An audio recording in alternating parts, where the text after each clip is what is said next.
রূপসী বাংলার কবি, নির্জনতার কবি, প্রেমের কবি, যার কবিতা শুনে হচ্ছে আন্ডা বাচ্চা, অর্থাৎ আজকের আন্ডা বাচ্চা যারা রয়েছেন, যে ডিম থেকে ফুটে প্রেমে পড়ে, অর্থাৎ 2-3 দিনে আন্ডা বাচ্চা পর্যন্ত যার কবিতা শুনে প্রেমে পড়ে, তিনি কি কবিতা লিখছেন?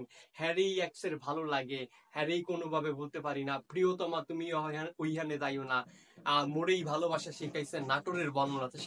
তিনি হচ্ছেন প্রেমের কবি, রূপের কবি, বিরহের কবি জীবনানন্দ দাশ। তার কবিতা প্রিয়তমা তুমি ওইখানে যেও না। তারপর বলেছেন যে চুলতার কবেকার বিদিশার নিশা, মুক্তার শ্রাবন্তীর কারুকার্য। এরকম চমৎকার চমৎকার প্রেমের কবিতা, এই কবিতাগুলো শুনে আমরা নিজেরাই প্রেমে পড়ে যাই। তিনি হচ্ছেন আমাদের প্রেমের কবি, রূপের কবি জীবনানন্দ দাশ। জীবনানন্দ দাশ, জীবনানন্দ দাশকে বলা হয় হচ্ছে বাংলার রূপসী বাংলার কবি। পরবর্তীটা দেখবো যে বাংলা সাহিত্যের সম্রাট বলা হয় কাকে, বা বাংলা সাহিত্য সম্রাট। সবাই আমরা জানি যে বাংলা সাহিত্যের প্রথম উপন্যাসের লেখক হচ্ছে বঙ্কিমচন্দ্র চট্টোপাধ্যায়, আর এই বঙ্কিমচন্দ্র চট্টোপাধ্যায়কে বাংলা সাহিত্যের সম্রাট বলা হয়।